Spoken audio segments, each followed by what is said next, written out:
What up? What up? It's the man Sean P coming in live. This is the Sean P Experience, man. I have another amazing guest here talking about a book that I can't wait to get into. The minute I saw the book cover, I was excited. I inboxed him immediately at 3 in the morning, whatever time it was. And I'm so glad he said yes. Welcome to my show, man. How you doing, my brother? I'm good, man, and appreciate you reaching out and having me on. Excited to talk to you today. Yes, sir. Yes, sir. Your official introduction, hailing from North Buxton, Ontario, an historic settlement for Black pioneers. Craig dedicated his craft to unearthing the stories history had to leave behind. He is the author of One Night Mississippi and most recently, a gripping historical novel, The African Samurai. Today we're diving into the legendary life of Isaki and the powerful reclaiming of our narrative. Please welcome to the show and the podcast. We have Mr. Craig Freed. Thank you. Yes, sir. Yes, sir. So my first question, man, we talked a little bit offline before we came on, man. Loving martial arts and everything. What brought you into the world of the samurai and being curious about this whole thing?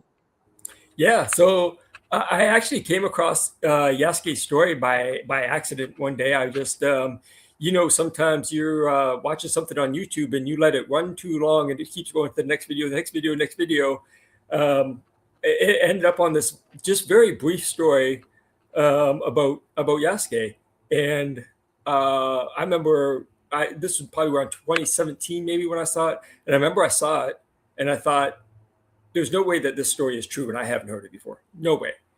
And so I started digging into it, but I was digging into it with the idea that I'm going to find out that it's a hoax or that it's, been misrepresented or whatever. And instead, as I dug into it, I found out that it's like just far more incredible story than what this little intro video had covered. And so Yasuke is this East African man who was brought to Japan in the late 16th century by Jesuit missionaries.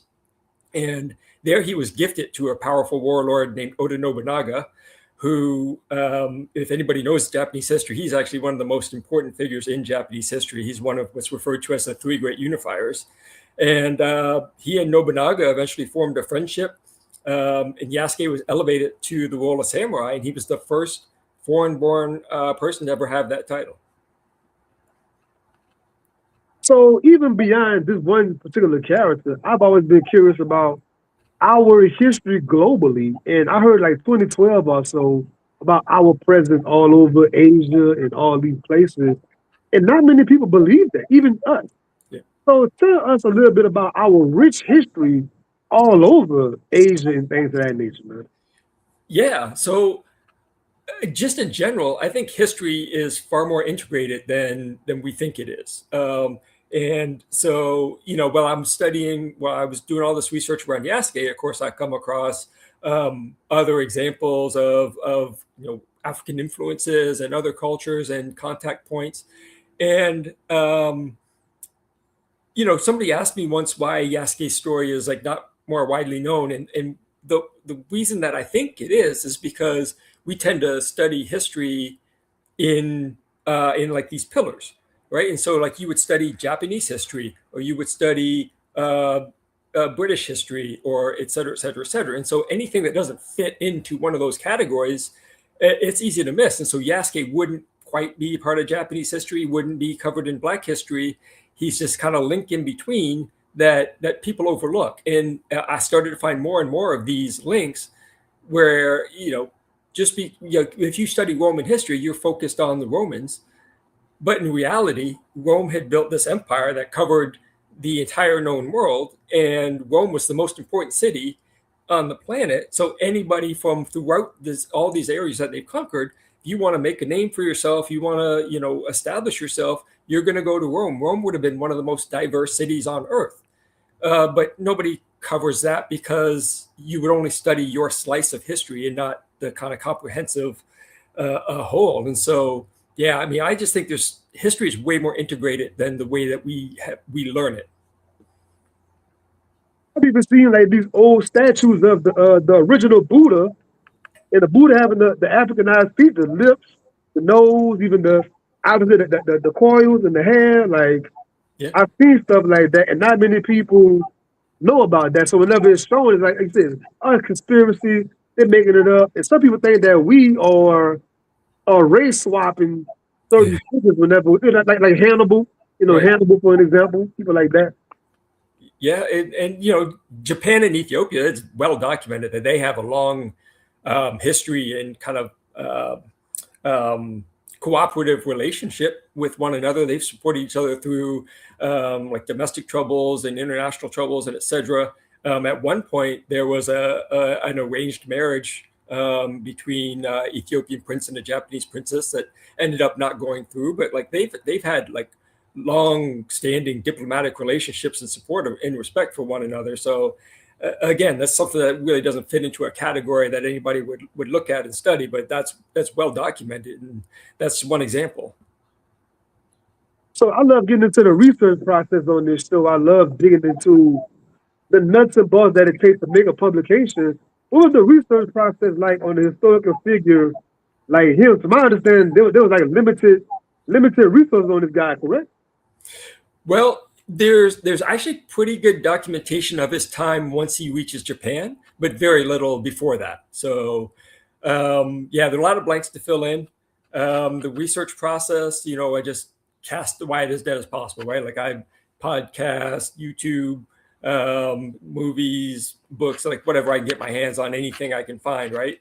And there was a lot more research to do than what I thought about when going in. I'm researching Yasuke, but then I also have to learn about Japanese culture and history, samurai tactics, what the Jesuits were doing throughout that part of the world. There was a lot more that I got bit off a lot more than I thought I was, and so, but that's good because I was continually learning as I went through the process, which is great because you're working with this story for years on end. And so you don't want to just have an idea and spend 4 years with it. You want that idea to continue to grow and evolve, and you want to keep learning as you work through that. So yeah, the research process was pretty exhaustive and covered a wide net. And then there's some of the sources like one of the kind of interesting sources that I found was there's this Facebook group that does feudal miniature wargaming, and so they gave me a lot of great information because they're not focused on like names and dates and places. They're focused on like what would somebody wear going into battle, how would they use a particular weapon, and all these little like tactics and stuff like that. So that was kind of like an unexpected resource, and that gives you the stuff that you don't get in the history books. But yeah, it was a lot, but and the whole time I wanted to make sure that I stayed focused on Yasuke, because that's the part that I felt was like my story to tell. It's not my story to tell Japanese history, and that's why we were talking before, and that's why there's a lot of stuff that I wanted to talk about, but I had to kind of leave on the cutting room floor because I feel like it's not mine to cover. So I wanted to make sure that I kept focused on Yasuke, and I wanted to be careful to not portray him as like Yasuke saves Japan or anything like that. I wanted to be as honest with the story as I could, and I want it to be. I think you always have to respect your characters, and especially when you're writing about real people. It doesn't matter that these are people from 450 years ago. They're real people. You have to respect them on the page and try to do them justice and portray them as real people. So it was really like fascinating process to go through. So a lot of writers watch this show, and people that want to write watch this show. Tell us about the dangers of you in that research process, and you can spend years just doing that and like not writing. You Like talk can. about how do you Yep. know? Like what? Okay, is enough. I got enough gathering. It's time to actually write. How do you know when that is? Yeah, that's definitely a danger that you can just spend all the time doing the research. And you can also, another danger is like, obviously you're researching because it's a story that you're fascinated in. Another danger is that you can just start like regurgitating the history and not craft a story around it. And so when I talk to student groups sometimes, and so when I talk to people that do historical fiction, what I tell them is remember that like history is not the story, it's the setting. The story you're telling is about the characters. So that's one thing that I always keep in mind. And then as far as not getting too caught up in the research, for me, I always do it iteratively. So I research enough to get started, and then I get started, and then I know as I go along, I'm going to hit things where I'm like, nah, I need to know a lot more about this. And so I'm constantly researching as I'm writing. But, if you try to do it all in advance, number one, like you said, you can get lost. And number two, you, you are not going to know in advance what you need to know. Like you're going to, as the story develops and as you work through it, you're going to realize like, oh, you know what, I really want to include this, but I need to know more about it. So that's why I think it's important to like, to do research as you go. You did such an amazing job, in my opinion, like going into details about what they're wearing, the culture, the language. Like, so how long did it take to write this book? Like total time, would you say? How long did it take? Well, so it actually was fairly quick, but it's because I wrote this during COVID lockdowns. So I had a lot more free time than I usually had. Um, and also, like writing this book probably kept me sane because otherwise I'd have just been inside staring at the walls. So like I said, I think I first came across Yasuke's story in 2017, and I started doing research, and I think I started writing it in 2019 and finished it like late 2020 or early 2021. So yeah, but that's a lot quicker than I would normally write. But like I said, I had lots of time on my hands and I needed a project. So another author is here that wrote a book around the pandemic. I love to ask the question, like, if COVID never happened, do you imagine the book being way different? Like your research process, maybe being able to go places, maybe, or I don't know. Well, so I'll touch on the last part first. So because of the COVID lockdowns, I couldn't travel to Japan. And so what I did though is I hired a guy in Japan who does tours, and I hired him to go visit some sites for me and do like video walkthroughs. And so some of the stuff we were able to do like live walkthroughs together. That's good. That's Others, good. because of the time zones and because things aren't open, he would like do the videos and then send them to me. And actually, it turned out to be a blessing in disguise because if I'd gone myself, I did go myself later. Like once the restrictions were listed, I was able to go. But by having him go, he's able to read all the signs and give me like more context than like if I had been just going myself. And so that's probably the biggest impact from COVID. As far as the story itself, it's hard for me to say how much it impacted, but I do know that I was like when I was working with Yasuke's character, I was thinking a lot about how lonely he would be in Japan, and even though he was treated well and welcomed, how isolated he would feel. And so I think feeling that way myself during COVID helped me kind of connect with that. Let me say this for the audience. Me being a military veteran, traveling a lot, and you travel a lot yourself. But for the audience that's watching this, I had one time whenever a family member had died, and I was going back across the world to go home for the funeral. Yeah. So I'm not with my shipmate. I'm by myself. Yeah. I'm in the Philippines by myself for days at a time. Don't know the language, don't know anything. Yeah. And like to explain how lonely it is to be around that many people, but you feel so isolated. Like I don't know anything. Yeah. There is no help. Nobody's going to save me. Like if something happens, if something almost happens, so it's like you're trying to figure it out, man. It is very isolating. It is very lonely. Yeah. I think actually one of my favorite lines in the book, and it's one of the last ones that I wrote, was it says like loneliness is not the absence of people; it's the presence of people and the recognition that you have no place amongst them.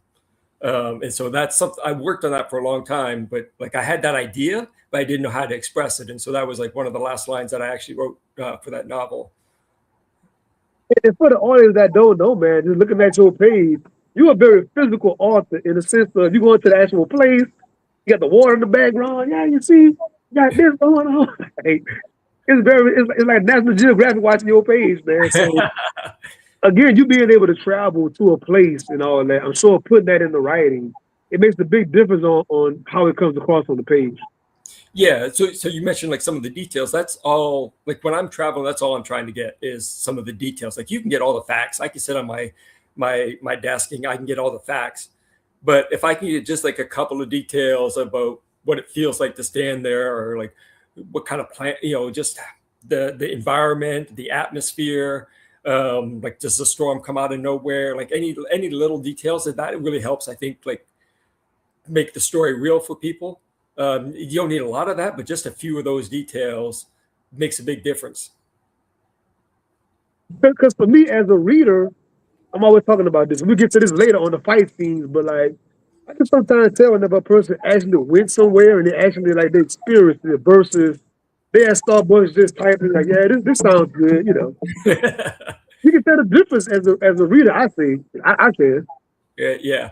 Well, I hope so. And I try to err on the side of caution. I want to make sure that I'm doing my part. So if people appreciate that, I hope they do. But I certainly don't want to try to fake anything and have some. I've read books where like I'm enjoying the book, and then there's like one little thing that takes me out of it. And so I always keep that in mind. That all it takes is like one little thing that's off. Like I read one thing, I'm like, I know that's wrong, and it makes me question everything else.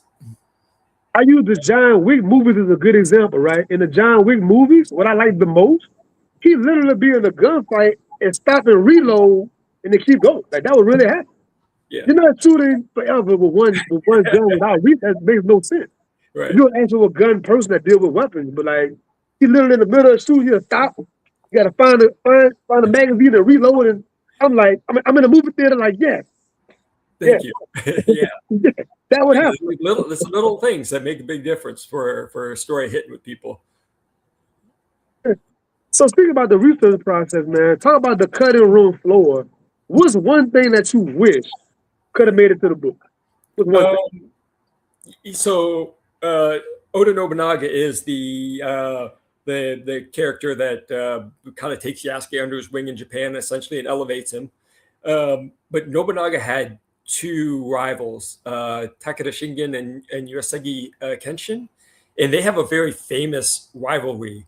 Takeda Shingen is called the Tiger of Kai, and Kenshin is called the Dragon of Ichigo, and they have this legendary series of battles that they fought against each other. And yet there was a time when one of them was under siege and the other one stuck supplies to them to help them out. And that is like the whole story about their rivalry is just one of the most fascinating stories that I came across while I was doing this research, but it didn't have any place in the book. There wasn't any connection to Yasuke's story. So I had to leave that out. But if somebody else wrote that, I would be lined up to buy a copy. Yes, sir. Yes, sir. So you mentioned the Jesuits earlier in the conversation about research. So for those of us that are not really familiar with what that means, what is it, and their place in world history, like what is it? So they were the missionaries that were bringing Christianity around the world, and as you can imagine, like a highly political group. They were kind of the vanguard of setting the table for European presence throughout the world. And so the one character in particular in this novel, Valignano, is a very famous Jesuit priest. He was in charge of basically all of Asia and India as far as the church was concerned. So he was second only to the Pope in authority. And so one of the things I like when we're writing historical fiction is little things like you can't send messages back and forth. Like it would have taken a year to get a message to the Vatican and back. And so he's in charge. Like he's nobody's questioning him. He's not looking over his shoulder or anything like that. So very powerful character. And so I don't cover a lot of it in the story, but some of the parts of the story are about the Jesuits trying to establish a foothold in Japan. And of course, with Oda Nobunaga being the kind of powerful figure politically at that time, they're working to try to form a connection with him. And that's why Yasuke is gifted to him is a bit of a trade off for the Jesuits gaining a foothold. And the Jesuits were they very much like I would say like a military kind of a group, like a militarized group, like coming in with force, or were they coming in like a different way? Right. So they would not come in with force themselves, but they did often bring weapons that they would trade. So again, that's like the introduction of guns into Japan. It wasn't strictly the Jesuits, but they were one of the first groups to do that, and they knew that that was something that was valuable to the Japanese, and so they brought in a lot of weapons. And so again, they wouldn't be the kind of military force themselves, but they would certainly try to make connections right away with military forces that could either protect them or advance their interests when people resist them. So they you can kind of think of them as the ones who would be keeping their hands clean. Gotcha, gotcha. Thank you for that. Yeah. So we got to get into this part of the story. So of course, Isaki is, enslaved. He's traded multiple times. But then the story, of course, is vivid, it's gory. Some of the abuse he had, and some of the things that was happening to other people, different abuses. What do you say to the people that say, "Man, I don't want to read any more slave stories. I don't want any more of that trauma. It's triggering." Things of Right. that nature. What do you say to that as a historian and as a writer? Yeah. So I think it's important to include some of those things because it was a very violent period of time. Even the good guys did bad things. Everybody in the story has blood on their hands.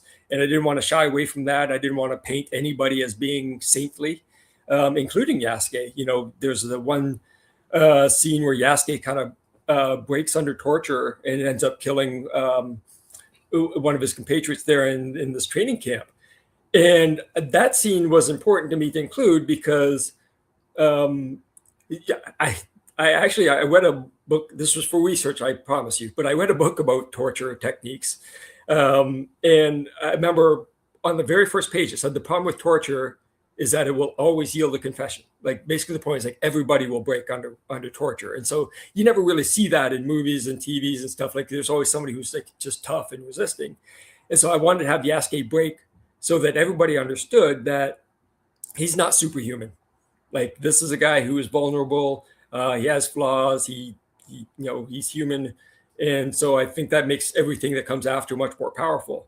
But the other thing to your point about what I say to people is, I do think this is a positive story. There certainly are some tough sections in it. I don't think they're gratuitous. I think I included violence for sure, but I think where I included violence is necessary for the story.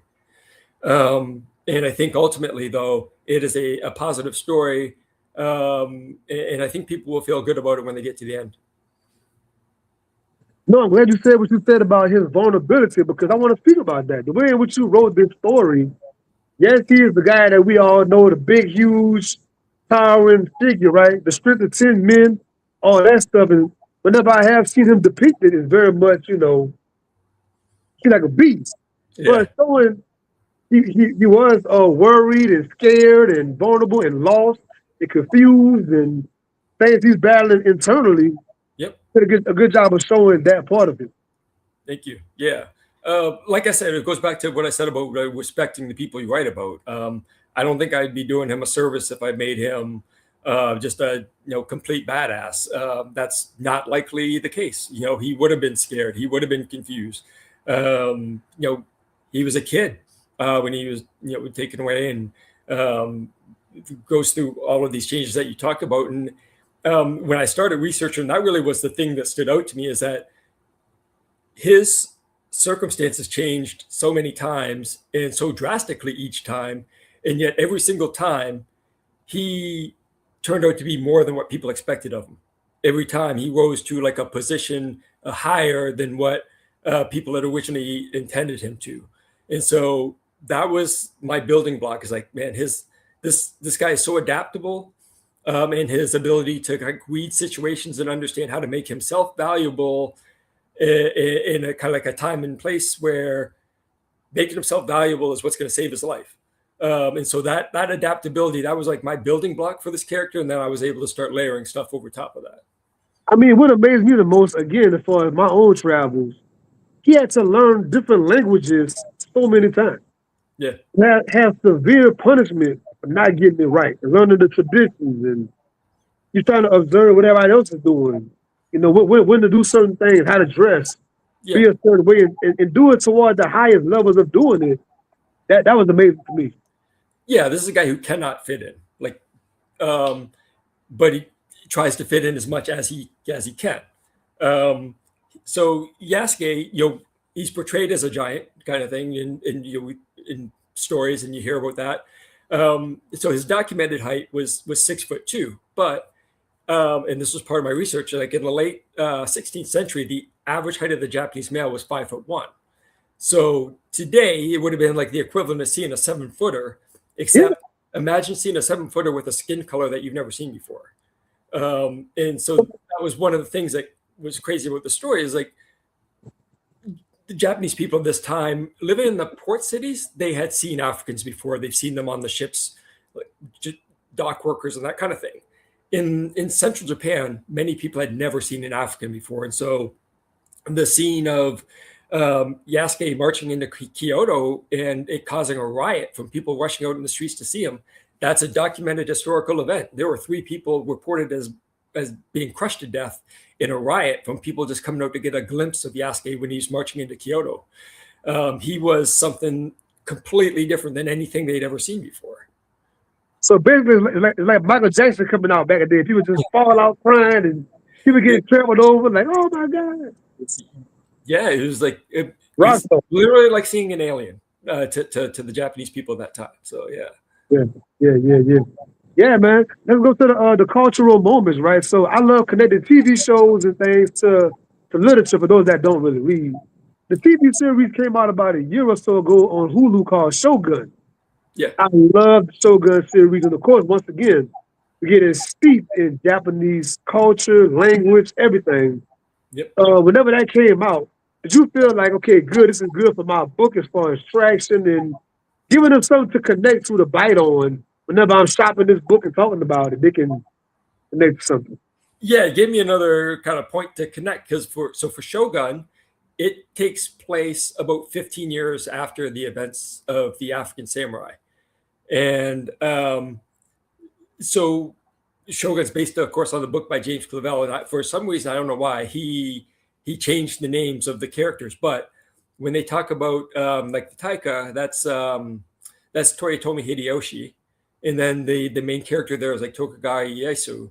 And so those 2 are prominent characters in the African samurai. They were loyal retainers and generals under Oda Nobunaga. So that is like the continuation of the story. And so just a little bit of what's covered in the African samurai is Oda Nobunaga's attempt to reunify Japan after 150 years of civil war. From 1467 to 1615, it's called the Sengoku era. Japan was in constant feudal warfare, and so you had all these like individual clans and their clan leaders like going to war with each other, trying to expand their territory and etc. And Nobunaga was the first one to kind of lead a charge to reunifying Japan again, and largely succeeded. Came up just short because of the events at the end of the novel there, of course. But then Toyotomi Hideyoshi picked up from him, completed the unification of Japan, and then Tokugawa Ieyasu took over from Toyotomi, and we established a shogunate, and that shogunate lasted for 300 years. So after 150 years of warfare, they then had 300 years of peace. And so all of this links together. And again, this is one of the things that's interesting about Japanese history is because it's an island, it is for most of its history, it's been isolated from outside influences. And so Japanese history is like a very straight line. And when I'm doing the research, I'm writing about late 16th century, but I had to go back and look at like stuff that happened in the 11th and 12th century to understand the context of what was going on, because there was so little outside influence that for much of its history, it's just very connected. There's a straight line through Japanese history. And so that's straight line takes you from the African samurai into Shogun. I had no idea to connect it like that, but now I gotta watch Shogun again and see that in mind. And I have the books as well, right? Yeah. So for those that's not really big on history, and we being the history guys trying to always influence people, Yep. think about the importance of like the TV series Chief of War came out this year with Jason Momoa and the Hawaiian, the wars at that time. heavy on their culture, their dress, dialect, the weapons and everything. And of course, the Black Panther with an African garb and history, like the importance of us having these cultural moments with our literature, the importance of that. Speak about that. Yeah, and so you talked about like the dangers of research and doing writing about history. Um, I'm trying to trick people into learning history, right? So like you have to start with an entertaining story, otherwise you're nowhere. And so you don't need to be a historian to read the book. You do have, like for me when I'm writing it, I have to make decisions about like how much do I assume people know, how much do they need to know, and put in like just enough history to keep people going. And then if they want to learn more, they can go learn more, right? So, but yeah, like I'm always thinking story first. I want to be true to the history, and that sometimes is a problem because sometimes you wish things went in one direction, but you're kind of boxed in by what actually happened. But I'm trying to stay true to the history, but more than anything, I'm trying to craft a story that people want to read. And so, nobody has to be intimidated by the history. Um, I hope you get something out of the history. But if you don't, I think there's still a story there for you. And speak about the importance of still having beautiful writing, even though you're doing history, because my friends and I speak about some stories are very good stories, like the actual history and the dates, all that stuff. Yeah. But the writing, it might just be dry. It's not keeping you. So to Right. blend the two, what you did beautifully in this book, man. Like how difficult is that? Yeah, it's difficult, and that's the importance of editing process. I always tell people like the difference between good writing and bad writing is how many times you've done it, like how many times you edit it.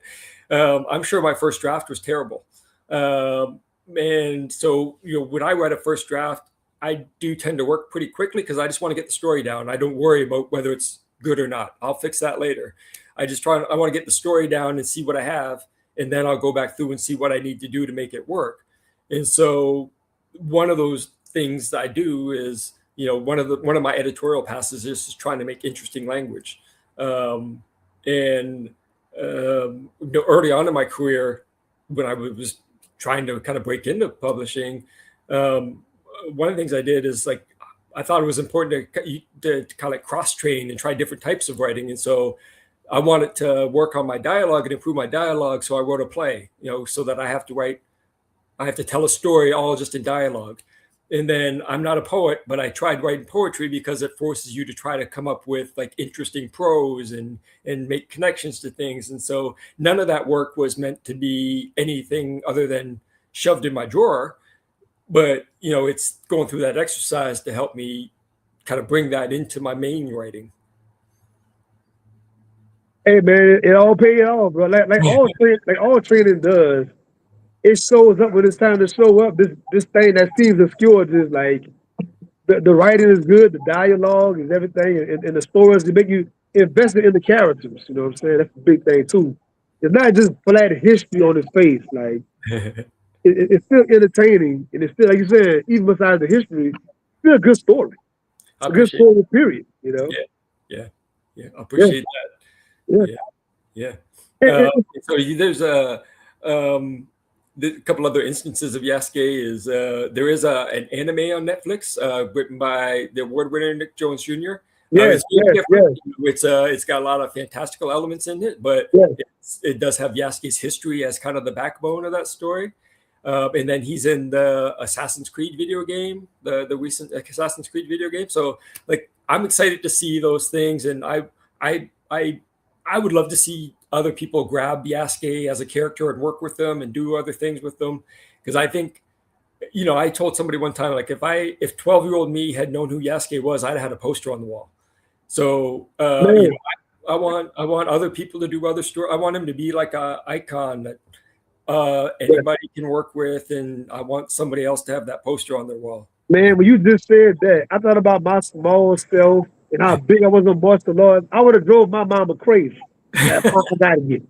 I gotta have it, man. Like I would have been crazy about it, man. Yeah. Yeah, yeah. So following your page a bit and just doing my research, it seems like you like anime and manga and things of that nature.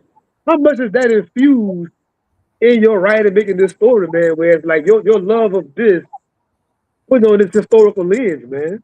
Um, that's a good question. I don't know. I don't think it like directly influenced any, but it certainly, I did, of course, have some interest in Japanese culture beforehand. So I guess that certainly, made the story appealing to me and helped me out with some of the research and some of the sources and that kind of thing. So, yeah, I think there's some great stories there. Like Akira is one of my favorite films. Like I, it's not for everybody, I know, but I remember the first time I watched that, I was just like silent for 2 hours. I was just blown away by it. Wow, wow. Yeah. And there's also one of the other little tips that I give people who write historical fiction. Um, I watched a lot of films from this period, and particularly like Akira Kurosawa is like a legendary Japanese filmmaker.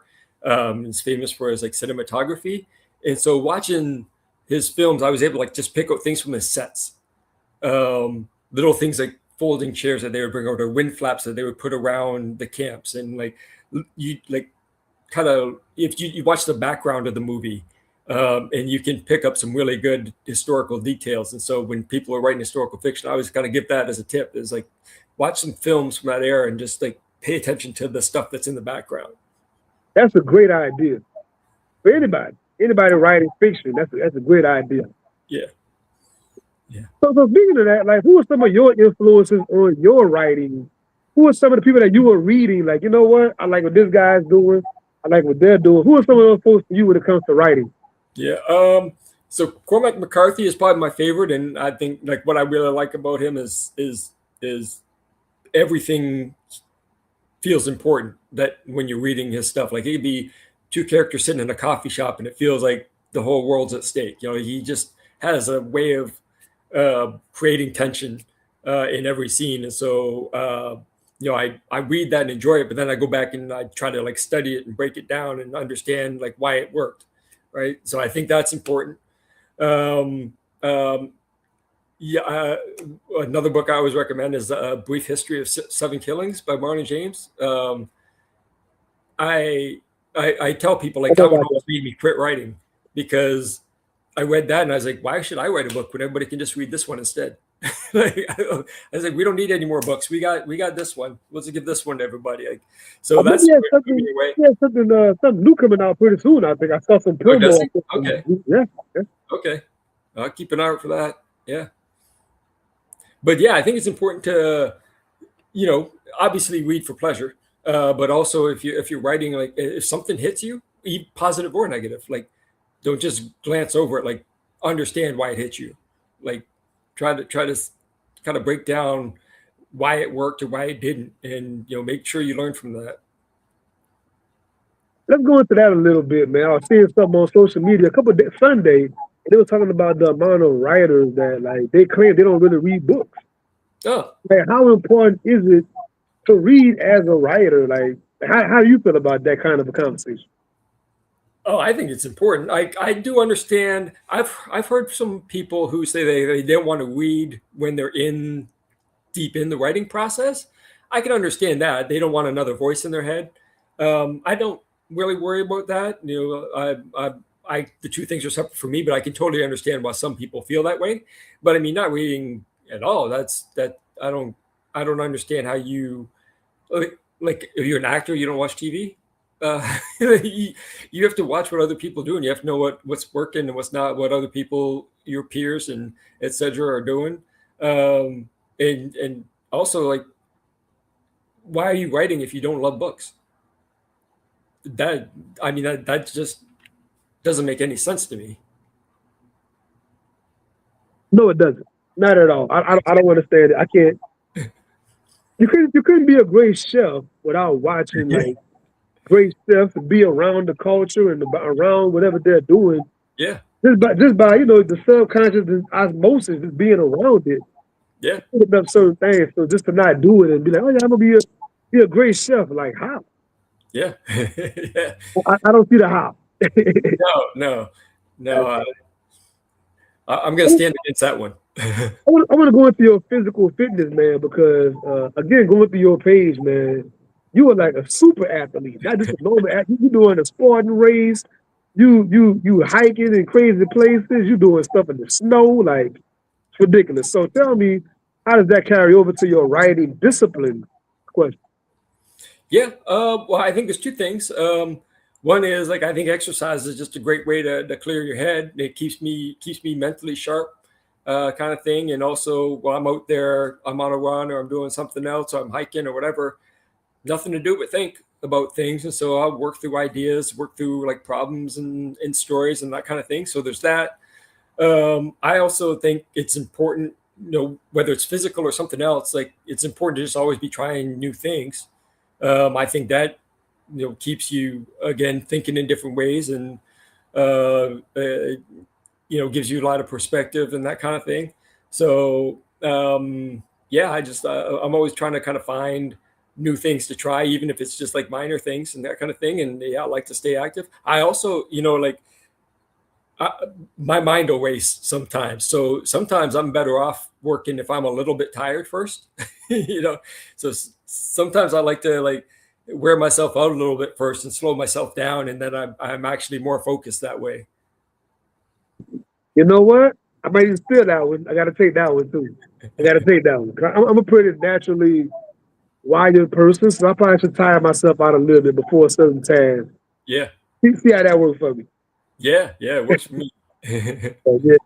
But like the writing and the reading part, two very sedentary things, man. So in both of those worlds, it's not the most healthy. It's not the most, we read it hours at a time. We pride ourselves on that, but like the health part is important, Yeah, and your physical health to have longevity is very, very important. Not talked about enough though in these communities. right, right. Yeah. I mean, I'm fortunate, I guess. Like I said, I'm from North Buxton. For people that know that, it's a very small town in southern Ontario. When I say small town, it's like less than 200 people. So there wasn't anything to do other than you go outside, like you ride your bike, you play basketball, you do whatever. So like I'm fortunate that I grew up active, and so that's just always been part of my lifestyle. Um, I know it's hard for people who didn't. It's hard to get into that if that's not kind of part of your background. I understand that, but for me, like it's been part of my life all my life. So like how'd you go into like the extreme sports, like the things that you're doing? How'd you go into like, you know what, I'm gonna go and do this? Like I think a special kind of person to even want to even sign up for it, let alone do Well, it. well, I tell you that, and it's actually tied to my writing. Is like I knew I wanted to write when all my life, but so as like a younger man that I am now, I knew I wanted to write, but I felt like I didn't have enough experience. I didn't really know how to get that experience. So I decided I'm going to go and do all these things. So skydiving, bungee jumping, hang gliding. I did the running of the bulls in Pamplona. I went sandboarding in the Atacama Desert in northern Chile, and I tobogganed down a volcano in Nicaragua. I was just like any crazy thing I could find. I did it because thinking that like I need to gain experience, and none of that I don't think was useful to my writing. But what was useful to my writing is that in the process of doing that, I met people from all over the world and sit there, have conversations with people from different walks of life, different perspectives, different concerns, et cetera, et cetera. So I accidentally got exactly the education that I was looking for by just going out and meeting people. Yeah, I think for all the creative arts, man, you gotta just live life, man. They say some people that write music, for example, they say, man, I can't write about anything else. But like you gotta go and put the pen down and go and like go live, man. Just go take some time just doing some stuff and then come back to it after Yeah, living some life, man. yeah. I mean, you have to shake things up. Anybody can get stagnant, and uh, no matter how good somebody might be at what they're doing, if they're just doing the same thing over and over, if they're just kind of recycling the same ideas, then eventually that's going to wear out. So yeah, you have to kind of go expose yourself to whatever's out there and try to keep things fresh all the time. I think, yeah. So speaking of staying active, man, one thing that helped me out a ton the past few years is audiobooks. I love audiobooks, Yeah. major audio here. So I was able to hear your book in the audio format as well, man. Yeah. Your narrator did an amazing job. Whoever that guy is, amazing. So Yeah. tell us about the audio process and what it took to go into the actual, like the production and things of that nature. Yeah, so I hope I got his name right. I think it's Corey Jackson. I think that's the name of the guy. And so when publisher said they're going to do an audiobook, they sent me samples from three guys, and I listened to them, and I was impressed with Corey's work. And so I said, this is the guy that would be my first choice. And luckily, we were able to get him. But like funny story that so my publisher told me that, okay, Corey's going to be in the studio next Thursday at 1:00. He's going to start doing the audio book. And it was just like a heads up kind of thing, right? So like, okay, cool, appreciate it. And then she reaches out to me on Wednesday afternoon and says, hey, Corey's got a list of words. He wants clarification on the pronunciation. So she sends me this list of over 100 words. It's like every name in the book, every place in the book. I am all sure. plants that are referenced, I etc. am sure. Yeah. And so I'm sitting there like, oh, this dude's coming in the studio tomorrow afternoon. So I sat like Wednesday night, I had to record over 100 individual voice notes with the pronunciations because I can't just like read them off all at one because he's got to be able to like find it and refer to it and that kind of thing. So I sent over 100 voice notes to him over Google Drive so that he could have those for the recording. And like some of the words were ones that I'd only ever seen on the page. So I had to like look up the pronunciation myself to make sure that I had it right. Hey. So, but I appreciate them doing that because I do want to be able to like make sure that I get everything right. But yeah, that was a long day. I bet. Because doing the audio process myself, of course, as you know, the time in which you write and turn something in versus when they find it doing it, it could be a large period of time. Yeah. I'm at Walmart doing something, and the audio guy called my phone like, Sean, you said this certain word. What is that word? Yeah. I'm at Walmart like, what? Like, I don't know if I'm even using that word.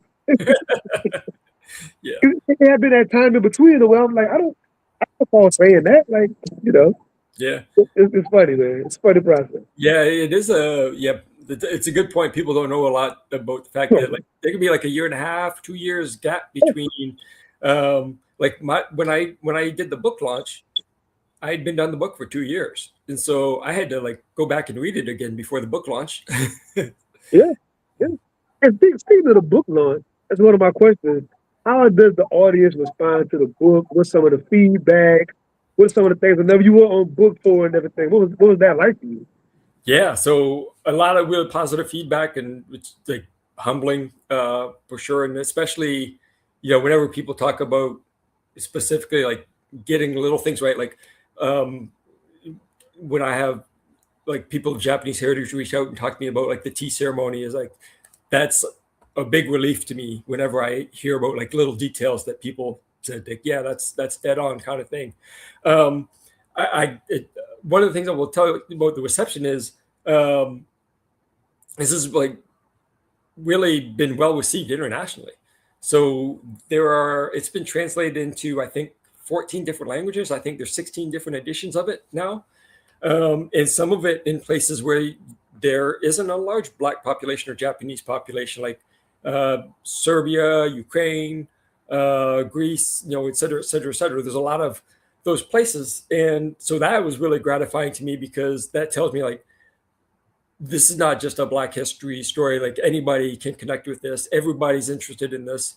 And so, it's great to see other people who don't have a connection to your history interested in your history and appreciative of it. So seeing the international response has been great. I'm glad you just said that. I got to ask you a question on my mind for a while now. But you're the perfect guy to ask this question because your book is in so many places. So I saw all the book covers. Yeah. Why is the U.S. cover always like the worst cover?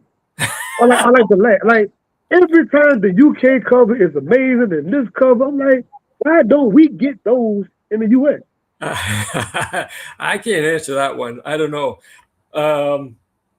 I will say the one thing I hate about book covers is like if it gets turned into like a movie or a TV or something and they use that as the cover, I hate that. Stick with the original cover. Stick with the original artwork. But that is one of the cool things about like you get international editions is you get a bunch of different covers. So it's always cool if somebody sends you an email like, here's the cover for this copy. Like, oh, it's awesome. Kind of like so. Before we get out of here, man, your next book is coming out in 2027 Yep. about the Maroons, man. I love the concept and the topic of the Maroons for various reasons. So tell us, if you can, Yeah. a little bit about what we can hear about this book, what to expect, and things of that nature. Yeah. So this story is it's again historical fiction based on true story of a man named Bayano, who is a Yoruban man who led a series of rebellions in Panama against Spanish colonialism, again in the late 16th century. And the rebellion was so successful that Spain had to offer terms via a peace treaty. And the terms of the peace treaty included the foundation of the first formally recognized free black settlement anywhere in the Americas. So a place called Santiago del Principe on the Atlantic side of Panama. And so that town's no longer there, but it's near modern day Nombre de Dios. And so that was like, again, this is one of those moments where I came across this like, why have I never heard this before? Why don't people know this? And so that's when I know I have a story to work with and started to dive into that. And so the cool thing is what made this rebellion so successful is the Spanish were, pulling these enormous amounts of wealth out of Peru and Bolivia and places along the Pacific side of South America, and they had no way to ship that back to Spain. And so what they did is they carved a trail across Panama, and they would ship stuff up the coast on the Pacific side, unload it in Panama City, haul it by mule across Panama, and then reload it on the other side and send it back to Spain. So it was like a precursor to the Panama Canal. And so this group of African rebels started hitting this road and like hitting the Spanish in the pocketbook, essentially, and disrupting this flow of wealth from South America to Spain. And yeah, they eventually capitulated and offered a peace treaty. So yeah, that's coming out in like August 2027. Yes, sir. Well, whenever the book comes out, you have my introduction already, my invite to come back on the show and promo it, talk about it, get the word out. I love these topics, man. Yeah. On the publishing side, whenever you're stopping these book titles to the publishers because they're like brand new stories and different perspectives, how is that situation for you? How does that normally go, that back and forth? Yeah. So one of the challenges is they always want comps. So they want like, what is this book like? And I always struggle with that because I'm trying to do stories that aren't like anything else, right? So one of the comps that like a book I would recommend is The Moors Account by Leila Lalami. It's about the first black man to come to the Americas, actually, in the company of settlers. And it's actually a really good book. So that's one I use as a comp. But it's hard to find other stories that I think are like similar. So that's a challenge. But as far as pitching these stories, like the African Samurai was pretty easy to pitch. I was like, hey, it's about this African man who became the first foreign-born samurai, and people like sold. I will take that. So it's a pretty easy pitch for that one. And yeah, I hope that people respond the same to this one. I hope that people are excited about it. Well, I know for one, I am excited about it. My sister in the chat, she's excited about it, man. We can't wait for it to come. Yeah. And again, man, go and check his page. Look at his page. He's an exciting guy, even beyond the world of books. And thank you so much for coming on the podcast, my man. Thank you very much. Man, thanks for having me. It's great to talk to you. And yeah, I'll be back. Yes, sir. I will see you next year. All right, man. Thank you. Peace. All right, thank you. Yeah. All right, the live